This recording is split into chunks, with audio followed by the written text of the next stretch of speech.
continuous manufacturer is today producing a turnover of around more than $4 billion US dollars.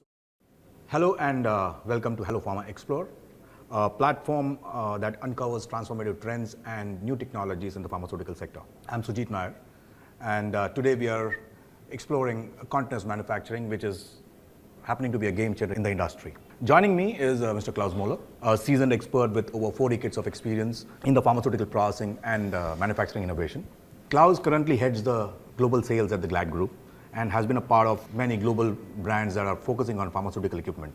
Today, Klaus helps us with his insightful information that will uncover the continuous manufacturing processes. Good morning, Klaus, and thank you for being on Hello Pharma Explore.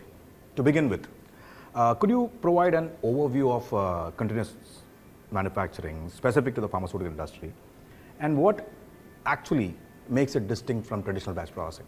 First of all, good morning, Sujit, and I'm very pleased to be here today at your platform. And yes, we have been in continuous manufacturing for the last 15 to 20 years. Glatt actually has a history back more than 50 years in continuous manufacturing, but we see today that continuous manufacturing is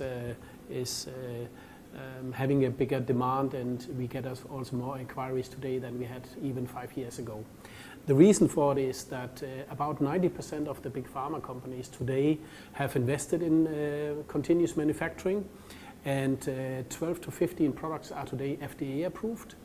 And last not least, continuous manufacturer is today producing a turnover of around more than $4 billion US dollars. So it is an established product in the market.